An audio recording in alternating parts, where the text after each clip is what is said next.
un pago de 15,000 millones de dólares. Esa es la multa que le puso como castigo la Fiscalía de Nueva York a Ismael El Mayo Zambada, además de una presunta cadena perpetua una vez que se declaró culpable.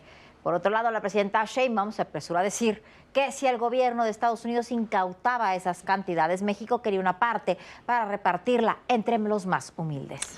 Bueno, pero el hecho es que, como ocurrió con el Chapo Guzmán, nadie sabe dónde están los miles de millones de dólares que supuestamente tiene el Mayo, lo que lo convertiría, mire usted, con 15,000 millones de dólares, se convertiría en uno de los 3, 4 hombres más ricos de México, uno de los hombres más ricos del planeta. Aquí en México, la Unidad de Inteligencia Financiera no ha decomisado ni un peso de Zambada y su familia. Y cuando lo hicieron, hace años, del gobierno entre Zedillo y Fox, tuvieron que regresarle todo, dinero y ranchos, a su esposa. La declaración de culpabilidad de Ismael El Mayo Zambada en la Corte del Distrito Este en Brooklyn, Nueva York, sigue generando reacciones. Uno de los temas que más ha repercutido en México es el que se refiere al decomiso de bienes por 15,000 millones de dólares y una multa que se estima sería de más de 2 millones. Este jueves, el gobierno federal señaló que debería haber un resarcimiento para México en caso de que hubiera una devolución de recursos de El Mayo Zambada. La presidenta dijo que los 15,000 millones de dólares son un cálculo del Departamento de Justicia de Estados Unidos y que en caso de que se recuperen, se verían las condiciones legales. El miércoles señaló que existe coordinación, principalmente entre la Secretaría de Hacienda y el Departamento del Tesoro de los Estados Unidos, y que si hubiera una incautación de recursos, se pediría que se devuelva a México, dijo ella, para el beneficio de la gente. La audiencia en la que el juez dictará sentencia formal contra El Mayo Zambada será el 13 de enero de 2026 a las 11 de la mañana. La misma historia en este tipo de casos indica que sería muy difícil que el gobierno de Estados Unidos logre recuperar los 15,000 millones de dólares en bienes y recursos. En todos los grandes casos está documentado que apenas logra recuperar una pequeña fracción de la suma estimada. El escrito de aceptación de culpabilidad del Mayo indica que si no paga la totalidad de la sentencia ordenada, será decomisada cualquier otra propiedad hasta cubrir el monto. Esta cantidad de dinero es una estimación de los juzgados basada en la suma de los beneficios y ganancias que, calculan, generó el cártel de Sinaloa con el tráfico de drogas y otros delitos durante las décadas de liderazgo de El Mayo Zambada. Hay que recordar que las leyes de lavado de dinero, delincuencia organizada y terrorismo de la Unión Americana permiten tomar el dinero que derive de estas actividades ilícitas.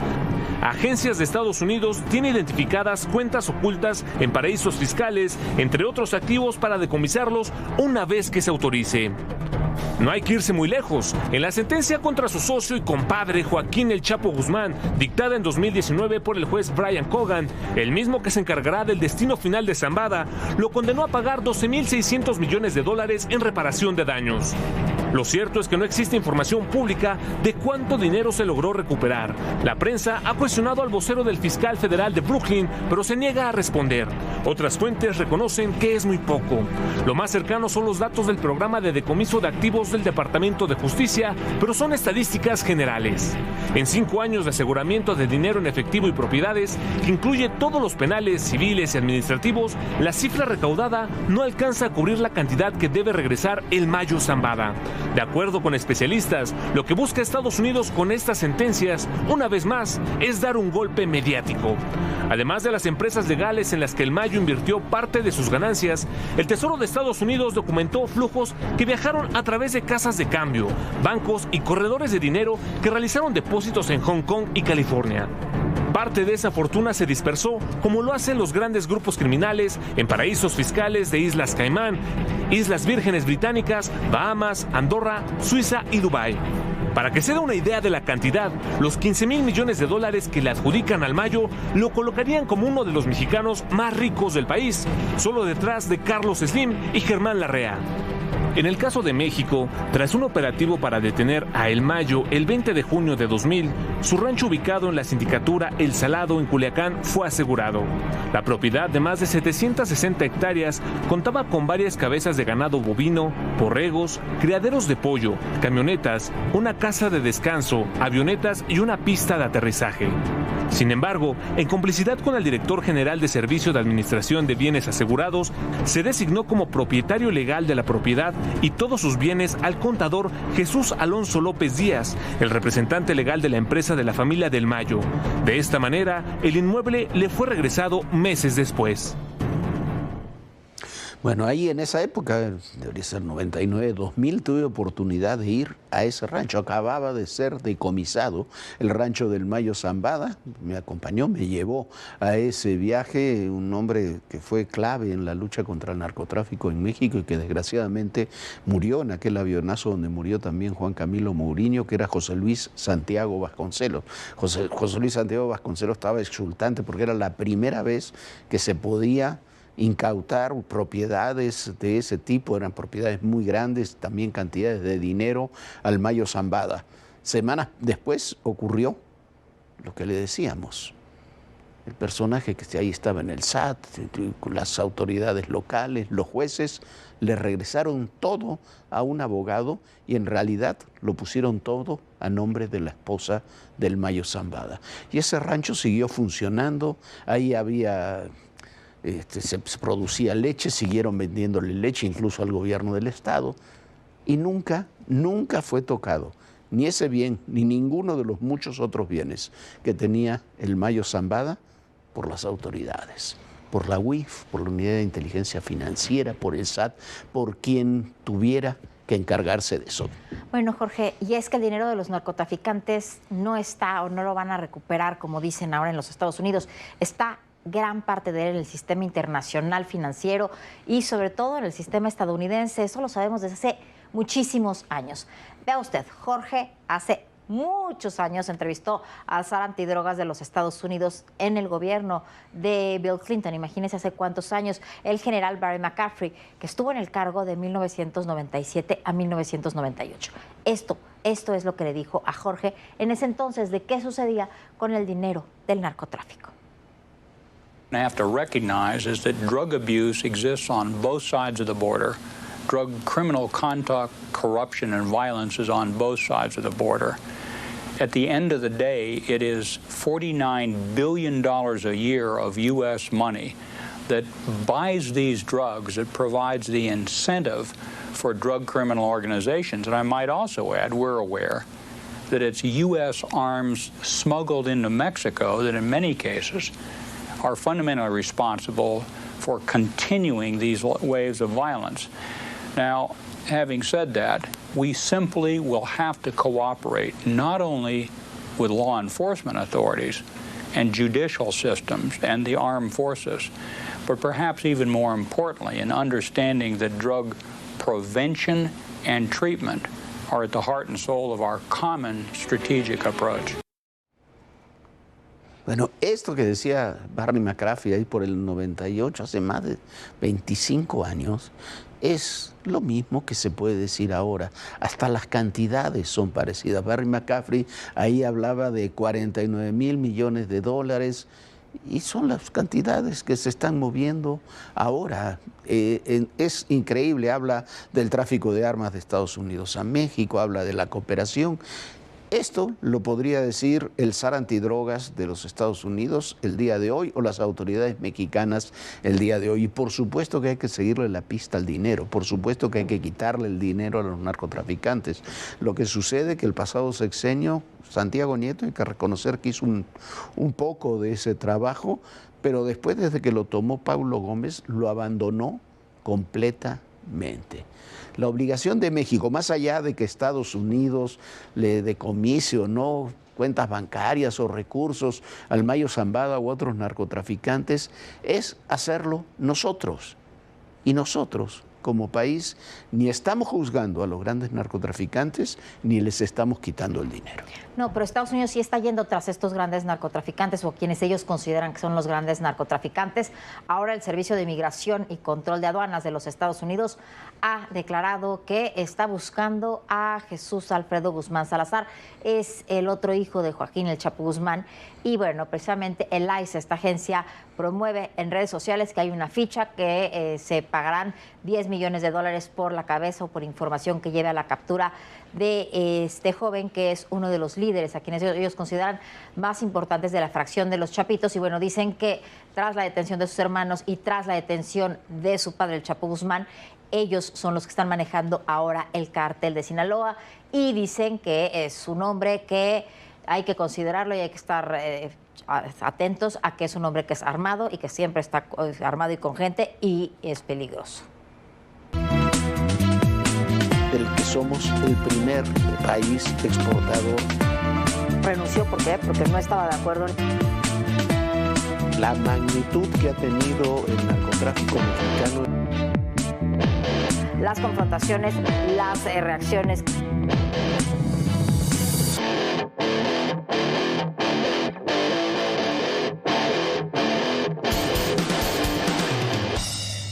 Bueno, y continúan las repercusiones por los empujones y golpes que hubo ayer en la Comisión Permanente del Senado. Continúa también la victimización de Fernández Noroña y otros, pero debemos de recordar que Noroña pasó todo el año agrediendo, insultando, descalificando, con agresiones, sobre todo estas agresiones pasivas a los legisladores y de otros partidos.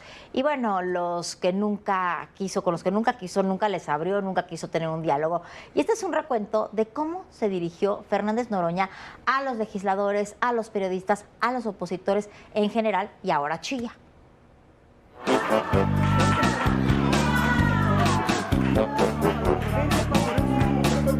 La trifulca entre Alito Moreno y Gerardo Fernández Noroña no es un accidente aislado.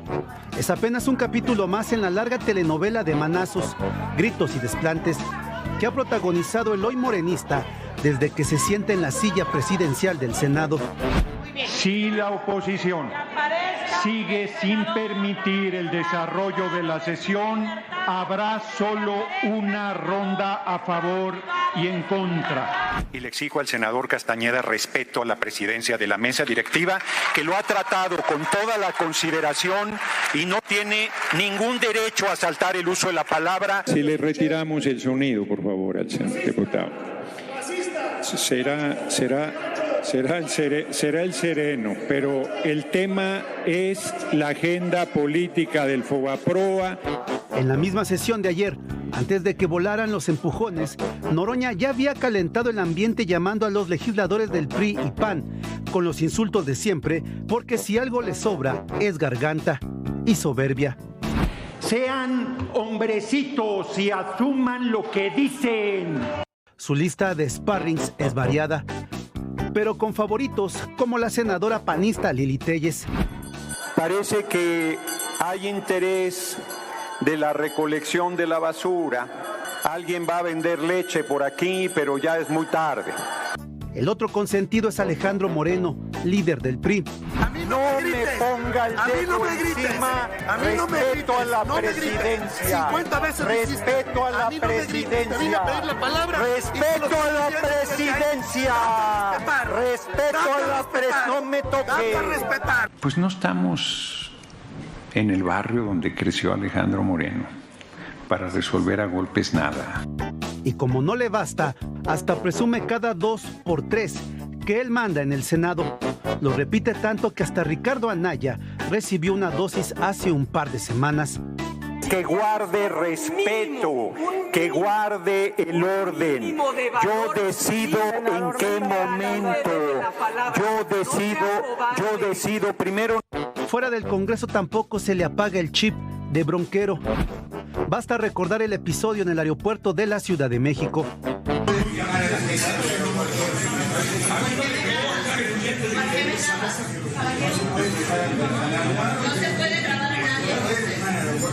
El abogado Carlos Velázquez terminó obligado a ir al Senado a disculparse y Noroña, con su clásico desprecio, firmó el acuerdo sin siquiera voltear a verlo.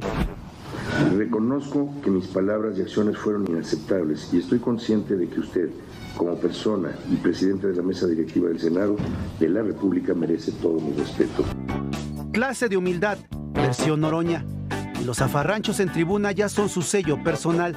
así la forma de presidir durante un año. Yo no brinco como chinicuil en comal cuando hay argumentos duros.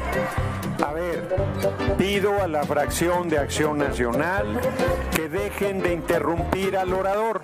Aquí no se está decidiendo quitar ningún control constitucional. Mienten. Lo que está a discusión aquí es la posición clasista y racista de la derecha que se niega a que se elija por voto universal. Y en el currículum de pleitos de Noroña es de vieja data. En 2011 se le plantó a Javier Lozano cuando este comparecía como secretario del Trabajo. ¿Qué está pensando este majadero? ¿Que va a venir? ¿Cuál malos legisladores? Usted es un pésimo funcionario. ¿Qué no va a calificar? No me toques, no me toques. No va a calificar usted el trabajo que realizamos. Señores integrantes de ambas comisiones. En resumen, si el Senado fuera un octágono de la UFC, Noroña ya estaría en el Salón de la Fama por su récord en peleas, insultos y gritos mientras presidió la Cámara Alta. Bueno, muy poco antes del enfrentamiento con Alejandro Moreno, Noroña así se había referido a Lili Téllez y a Federico Dorin. Eso fue el día de ayer, en la misma sesión que terminaron ahí a los empujones.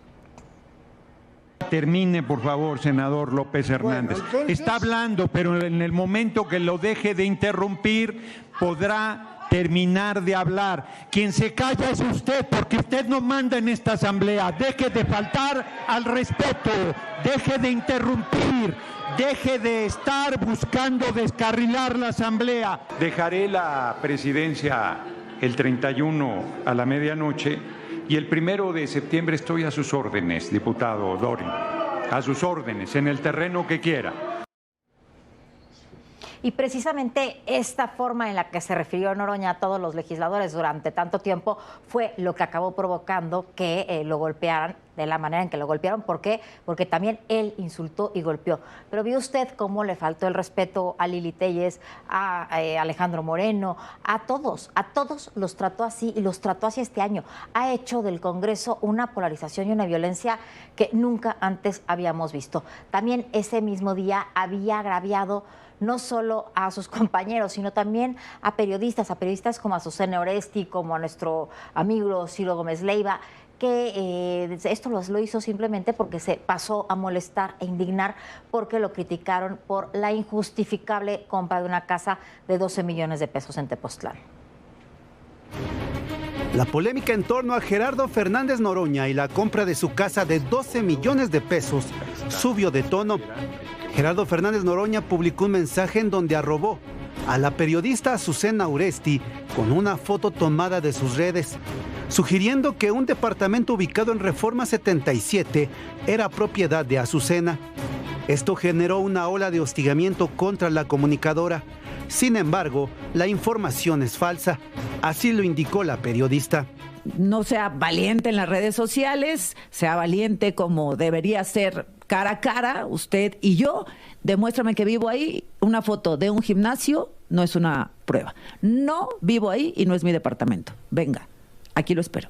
Noroña también arremetió contra el periodista Ciro Gómez Leiva, quien también ha cuestionado la adquisición de la propiedad millonaria en Tepoztlán, Morelos. A ello se sumó las declaraciones del periodista por la trifulca entre Noroña y Alito Moreno. Fue un año de patanería y de insultos de Fernández Noroña a los senadores. Ayer uno de ellos, o 2 o 3 priistas subieron, reclamaron, se empujaron. No hay ningún golpe a la cara, no hay ningún ojo moreteado. Se dieron unos empujones. Noroña reclamó la falta de solidaridad ante la agresión de Alejandro Moreno. En redes sociales dijo que él condenó enérgicamente el atentado en contra de Ciro Gómez Leiva, a lo que el periodista respondió: vaya, pensé que lo había hecho por convicción. No, y lo más fuerte que dijo, no que lo había hecho por convicción, sino que a él le habían pegado un empujón y a Ciro le habían disparado 9 veces a la cabeza.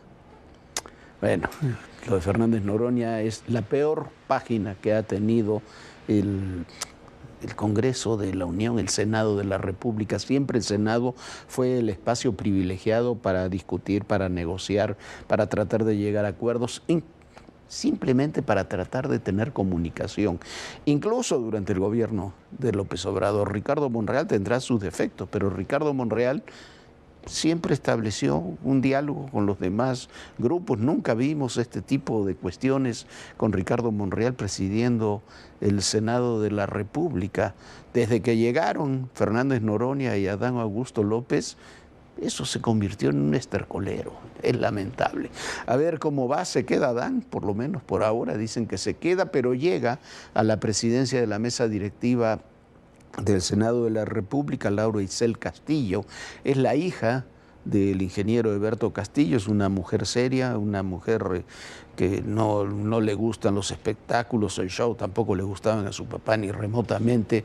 Su papá es uno de los hombres más importantes que ha tenido la historia de la izquierda partidaria y social en nuestro país, y Laura Itzel me parece una funcionaria, se puede estar de acuerdo o no con ella, pero una funcionaria seria y responsable. Ojalá que se puedan enmendar las cosas en el Senado, porque lo que estamos viendo, la verdad, es lamentable. Sí, Laura Itzel lo ha dicho, ella es una mujer de convicciones, no va a cambiar su forma de pensar, cree en sus ideas, pero también ha sido una funcionaria, fue una buena funcionaria en la Ciudad de México, y bueno, cuando estaba Andrés Manuel López Obrador, y sin lugar a dudas será un mucho mejor perfil que Gerardo Fernández Noroña. Por lo menos se dice, se escucha que con la senadora Laura Itzel sí se puede negociar y sí se puede platicar. Y bueno, vamos a otro tema. Lo que se siguen multiplicando son las demandas contra periodistas, no solo de políticos, sino ahora de empresarios muy cercanos, por supuesto, al expresidente López Obrador. Ahora el Grupo Vidanta ha descargado una campaña contra nuestro compañero Mario Maldonado, porque Mario osó documentar que había una relación familiar entre el banco Capital Bank y el Grupo Vidanta, donde, por cierto, le dan refugio laboral palaciego al hijo de López Obrador, a José Ramón López Beltrán. Mario documentó. La expresión en México está cada día más condicionada. Los abusos de poder de funcionarios y gobernantes de Morena contra periodistas están documentados. Con la ley en sus manos y a modo, han hecho hasta lo imposible para callar las voces críticas a su gestión como servidores públicos. En la actualidad, los periodistas tienen que sortear varios obstáculos para hacer su trabajo con todo el rigor que se requiere. Uno de estos casos es el expuesto por el periodista Mario Maldonado. En su columna publicada en el diario Universal, escribió que el Grupo Vidanta pagó desplegados en varios medios del país donde lo acusan de mentir. De acuerdo con Maldonado, en las publicaciones firmadas por su apoderado legal, Raúl Cruz Peña, anuncian que interpondrán una demanda por difamación. El grupo empresarial lo señala de mentir con relación a un tema que involucra 30,000 millones de pesos. Mario Maldonado asegura que lo único que reportó fue un hecho verificable, corroborado por distintas fuentes y confirmado en el propio comunicado de Vidanta. En él expuso que existe un vínculo familiar entre un accionista de Capital Bank y la familia de Daniel Chávez Morán, fundador del grupo hotelero. Incluso dice que la empresa lo admite, que indicó que el accionista es sobrino de la exesposa de Chávez Morán, de quien se divorció hace 30 años. Es justo el argumento de Mario Maldonado, que no inventó o especuló. Lo que hizo fue mencionar un parentesco que la propia compañía reconoce. Es por eso que no piden una aclaración. El columnista señala que es un intento de intimidación de uno de los grupos empresariales más poderosos de México, que busca callar al periodismo con litigios y presiones políticas, acto que califica como un golpe orquestado desde el dinero y la influencia política para borrar con amenazas lo que no pudieron desmentir con hechos. Mario Maldonado resume las actividades del grupo que lo colocan como un gigante del turismo, pero que nunca ha transparentado sus estados financieros ni utilidades. Además, relata que su dueño, Daniel Chávez Morán, no solo construyó un imperio de tiempos compartidos y resorts de lujo, también fue asesor de Andrés Manuel López Obrador y supervisor honorario del Tren Maya. El hijo de López Obrador, José Ramón López Beltrán, ha estado asociado con Grupo Vidanta desde hace varios años. De hecho, se dice que obtuvo una visa de trabajo en Estados Unidos a través de una empresa en Houston, propiedad de un hijo de Chávez Morán, dueño de Vidanta. Recalca que la cercanía del grupo con la 4T es pública y que esa influencia desequilibra la cancha cuando decide amenazar a un periodista. Por lo tanto, Vidanta no solo es un jugador económico, también es un actor con conexiones políticas. También resalta una publicación del New York Times, donde documentó cómo el cártel Jalisco Nueva Generación expandió su negocio de fraudes con tiempos compartidos en México. Un esquema en el que Vidanta apareció mencionada como empresa de la que se habían filtrado datos sensibles de clientes, según fuentes del FBI. Sin embargo, el diario consignó que Vidanta no respondió a sus solicitudes de comentario. Ante esto, Mario Maldonado señala que frente a la prensa internacional y al gobierno de Estados Unidos guarda silencio, pero frente a un periodista mexicano amenaza con una demanda. Finalmente señala que la coincidencia de esta amenaza es alarmante, debido a que se da justo cuando el Poder Judicial está a punto de transformarse con nuevas reglas, nuevos jueces y nuevos equilibrios. La tentación de usar la ley como arma política y económica contra periodistas nunca había sido tan grande. Pues ahí está esa práctica, la demanda como medio de censura. Nosotros ya nos vamos. Muchísimas gracias por habernos acompañado, pero lo esperamos muy puntualmente mañana aquí a las 11 de la noche. Bonita noche, Jorge. Muy buenas noches, Viviana. Muy buenas noches a todos ustedes. Y recuerden, el poder y en la política todo, pero absolutamente todo es personal. Gracias.